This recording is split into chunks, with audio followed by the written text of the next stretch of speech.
আসসালামু আলাইকুম।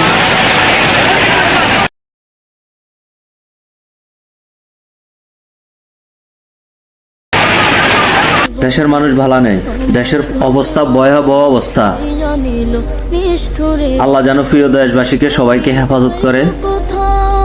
আর প্রবাসী ভাইদের উদ্দেশ্যে বলছি, যাদের অবস্থান ভালো সবাই সবার জায়গা থেকে দেশের মানুষকে হেল্প করবেন, দেশের মানুষের পাশে দাঁড়াবেন।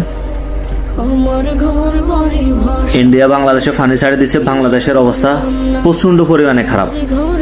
মানুষের ঘরের ছালের উপর দিয়ে পর্যন্ত পানি গেছে। কত মানুষ মারা গেছে, কত মানুষ নিখোঁজ কেউ জানে না।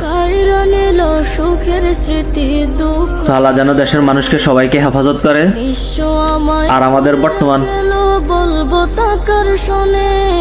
ডাক্তার ইউনূস স্যারের কাছে, আমাদের সরকারের কাছে আবেদন জানাইতেছি, আমরা সবাই অনুরোধ করতেছি যেন উনি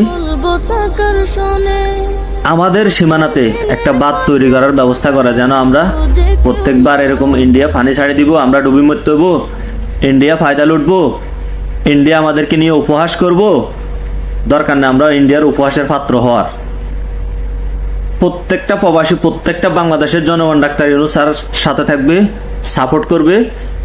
আমরা বারবার মরাচ্ছিও, প্রয়োজনে একবেলা কম খাই থাকবো। আমরা চাই আমাদের দেশের সীমানার ভিতরে আমরা একটা বাঁধ তৈরি করি, যেন ইন্ডিয়া চাইলে আমাদের দেশে পানি ঢুকাই দিতে না পারে, ইন্ডিয়া আমাদের উপর অত্যাচার না করতে পারে, আমাদেরকে নিয়ে উপহাস না করতে পারে। তো সবাই আমার ভিডিওটা সাপোর্ট করে দিবেন, শেয়ার করে দিবেন, লাইক কমেন্ট শেয়ার করবেন, যেন ডাক্তার ইউনূস স্যারের কাছে আমার ভিডিওটা পৌঁছায়। সবাই ফলো দিয়ে রাখবেন আমার চ্যানেলটা। আর ডাক্তার ইউনূস স্যারের উপদেষ্টাদের উদ্দেশ্য করে বলতেছি, আপনারা এই ব্যাপার নিয়ে ডাক্তার ইউনূস স্যারের সাথে কথা বলবেন।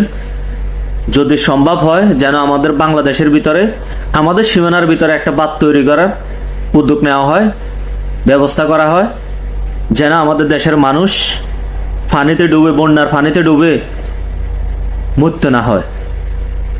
আমাদের ভবিষ্যতের জন্য ভালো হবে। আমাদের বাঁধটা যদি আপনি তৈরি করে দেন, আজীবন বাঙালি আপনাকে মনে রাখবে।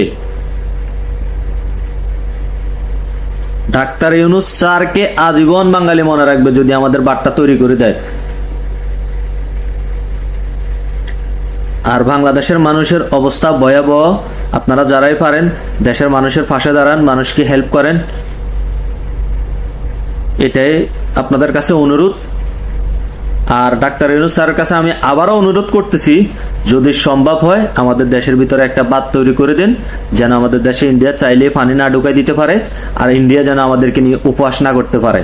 আর আমাদের দেশটা শুরু হতে হয়েছে যুদ্ধ দিয়ে, না হয় প্রত্যেকটা বাঙালি আরো একবার যুদ্ধ করবো নিজের দেশের ভবিষ্যতের জন্য, যেন আর কোনো বছর কোনো সামনের দিকে যেন ইন্ডিয়া চাইলে পানি না ঢুকাই দিতে পারে আমাদের দেশের দিকে। আমরা বাঙালি যুদ্ধ করতে জানি, দেশের জন্য আমাদের দেশকে কিভাবে রক্ষা করতে হবে সেটা আমরা জানি। না হয় আরো একবার সবাই একসাথ হব, ছাত্র আন্দোলনের মতো। তো আপনারা সবাই যদি একমত থাকেন আমার সাথে, তাহলে আমার কমেন্ট বক্সে জানাই যাবেন। আর আমার ভিডিওটা সাপোর্ট করে দিবেন, যেন ডাক্তার ইউনূস স্যারের চোখ পর্যন্ত যায়। আশা করি ভালো থাকবেন। আর আমার কথাতে যদি কোনো ভুল ত্রুটি থাকে সবাই ক্ষমার দৃষ্টি দেখবেন। আসসালামু আলাইকুম।